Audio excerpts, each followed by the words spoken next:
A Eve también la compromete, e inclusive a la propia Presidente, que se declaró hija de Eve. Es decir, que la cosa, me parece que es muy difícil para el gobierno limitar el daño del caso Jock-Lenders. ¿Usted cómo lo ve? Sí, claro, porque si ellos hubieran querido limitar el daño, ¿qué tendrían que haber hecho? Lo primero que tendrían que haber hecho es reconocerle a la coalición cívica, decirle: gracias coalición cívica, claro, gracias Quirós por haber investigado, ¿sí? Gracias por habernos abierto los ojos de algo que nosotros no veíamos. Pero esto hubiera sido si efectivamente lo de Jock-Lenders uno podría encapsularlo en Jock-Lenders. Ahora, este intento de encapsularlo en Jock-Lenders, evidentemente, y este no reconocimiento a las denuncias previas, ¿qué es lo que nos está mostrando? Nos está mostrando que atrás de lo de Jock-Lenders, en realidad, lo que hay es una apropiación de parte del gobierno y hay que usar bien la palabra apropiación porque es una palabra justa, es la apropiación de parte del gobierno de un tema, de una temática, de un símbolo, como son las madres de Plaza de Mayo, para la construcción de su poder político. Entonces, cuando después se quiere separar al símbolo, que la sociedad lo separa, toda la sociedad separa a las madres de Plaza de Mayo de la Fundación Madre de Plaza de Mayo, Bonafini y Jock-Lenders. Las madres, la historia. Todo el mundo lo hace. Eso yo creo que ya no está no está en debate en la Argentina. Entonces, el tema es cuando hay apropiación. Entonces, fíjense ustedes que hay tres temas que son como tres hilos de una misma, de un mismo carretel, ¿no? Que uno podría decir, tema Jock-Lenders, que hay apropiación del tema de derechos humanos para la justificación de construcción de poder, de construcción de dinero para la política, de dinero para la política que después termina en dinero para los burócratas. Termina siempre en lo mismo, primer punto. Segundo punto, el INADI. El INADI fue un tema que no comenzó el kirchnerismo, que el kirchnerismo no trabajó, al revés. Fue de la Rúa en realidad que empezó contra la discriminación. Claro, ¿no? El tema del INADI es un tema que empieza en otro lugar, y el tema del matrimonio gay fue un tema que en el Parlamento no empezó a partir del kirchnerismo. Ahora, ¿qué hacen? Después se apropian del tema, lo meten adentro de la organización, le sacan su esencia y terminan en el escándalo. Y lo mismo con el caso de los hermanos Noble Herrera, ¿no es cierto? Es atosigar, destruir a dos personas con el objetivo de destruir un medio y justificar la construcción de medios propios. Entonces, acá me parece que está el corazón del proyecto al que nosotros le tenemos que construir, y le venimos construyendo hace mucho tiempo, una alternativa. Es decir, es la apropiación de los derechos humanos para construir poder. La apropiación de temas transversales de la sociedad, como puede ser la lucha contra la discriminación, el matrimonio de personas iguales, como si fuera un tema de ellos, ¿no? Como si fuera un tema kirchnerista. Y después, la discusión, digamos, el atosigar permanentemente a los hermanos Noble con el objetivo de destruir a un determinado medio. Patricia, ¿no? Porque con el pretexto de los derechos humanos, a quienes violaron sus derechos humanos fueron los hermanos Noble, que han tenido que pasar por un calvario todos estos años, ¿no? Sí, pero además es decir, bueno, a ver, ¿dónde...? Hace unos días salió el caso de un chico que durante 10 años tuvo una causa judicial similar. Y no quería hacerse el análisis, que no es el caso de este es distinto. En este caso hubo distintas interpretaciones, pero ese tema lo mantuvieron en total y absoluto silencio. ¿Por qué? Porque lo que querían era llegar a que realmente el chico se hiciese el análisis. Finalmente, después de 10 años, se lo hizo. Y le costó mucho y se lo hizo, pero se mantuvo en silencio. ¿Por qué? Porque es la manera de procesar un tema de esta envergadura. En este caso, ¿por qué no se hizo en silencio? ¿Por qué? Porque eran los hijos del diario Clarín. Entonces, destruir a dos personas con el objetivo de destruir a un medio es realmente terrible. Es la lógica más estalinista que uno puede... Yo me acuerdo, usted Pablo Sobrado también, cuando ella, la presidenta, desde el púlpito político, lanzó el ataque sobre los hermanos Nobles, pero así directamente, habló de apropiación y todo eso, ¿verdad? Igual que también habló del apoderamiento de papel prensa como violación de derechos. Todo entraba dentro, lo que estaba contra ellos era violación de derechos humanos. Claro, todo entra en algo que a nosotros nos va a llevar un trabajo bastante importante, desestructurar, ¿no? Que es... Ahí voy, si me permite, Patricia. Sí, Pablo.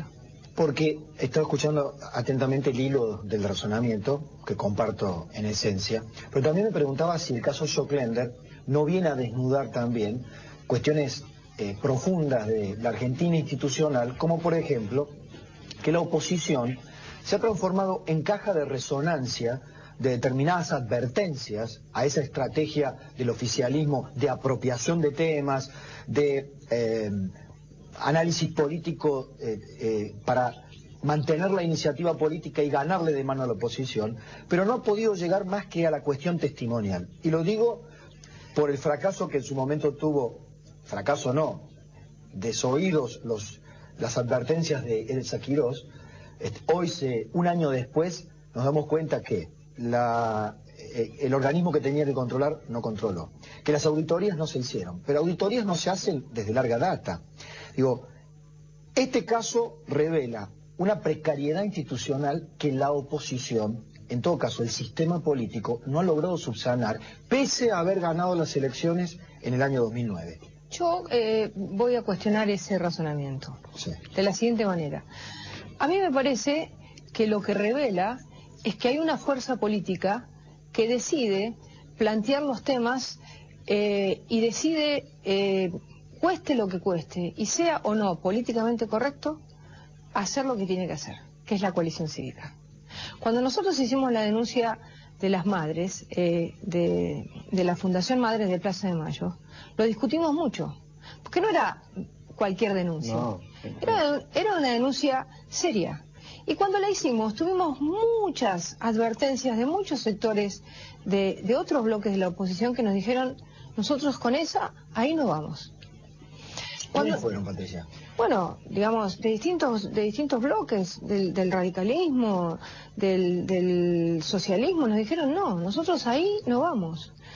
Cuando nosotros fuimos los únicos que votamos en contra de la extracción compulsiva de sangre, los únicos. Y en ese momento nos dijeron de todo. Y muchos diputados de la coalición cívica se sentían mal, porque habían estado presos y habían defendido los derechos humanos toda su vida. Pero hicimos lo que había que hacer. Entonces quizás lo que hay que pensar es que en la oposición hay que poner un paréntesis y hay que decir, hay una oposición que antes que las cosas salgan, marca un camino. Entonces, ese camino no es producto de que nosotros somos adivinos, es producto de que nosotros sabemos a dónde van las cosas. Pero en todo caso, Patricia, acepto porque les asiste la razón. Juan Carlos Morán, el otro día, cuando estaba Pepe Scioli advertía. Ahora nos alegra que nos acompañen todos, pero hace un año Elsa Quirós estuvo sola.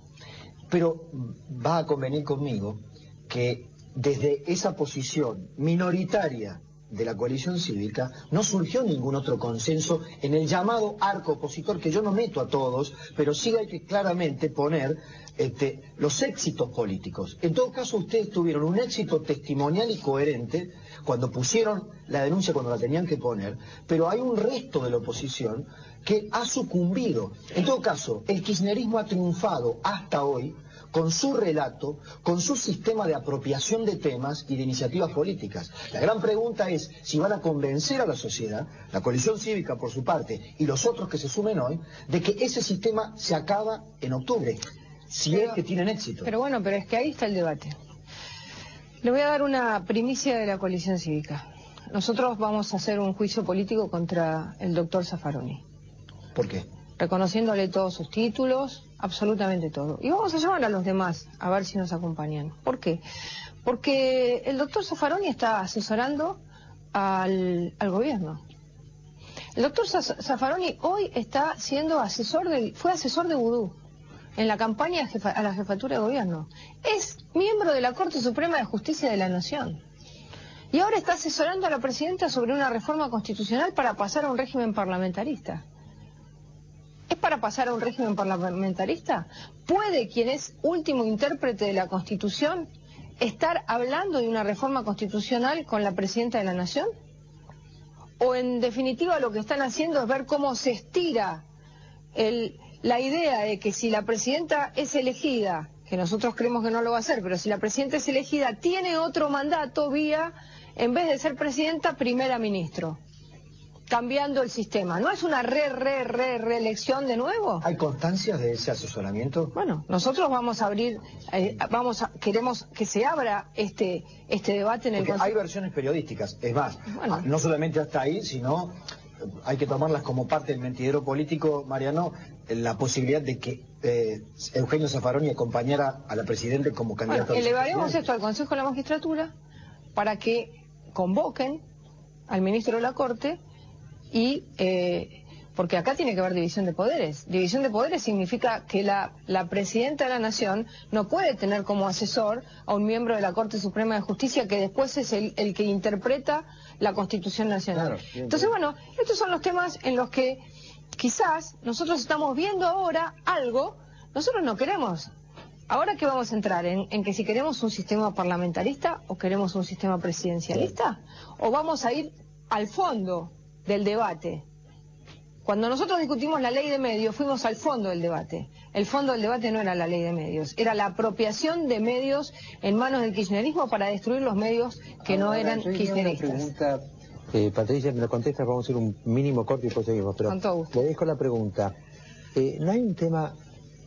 Usted ha hablado de varias apropiaciones, ¿no? Se apropian de temas, en principio válidos, que son temas de principios, los derechos humanos y demás, y se utilizan, se lo desvían en dirección de la lucha política, lo mismo que el tema Zaffaroni, ¿no? Entonces, yo digo, ¿no será que hay como dos concepciones de la lucha política en la Argentina actual?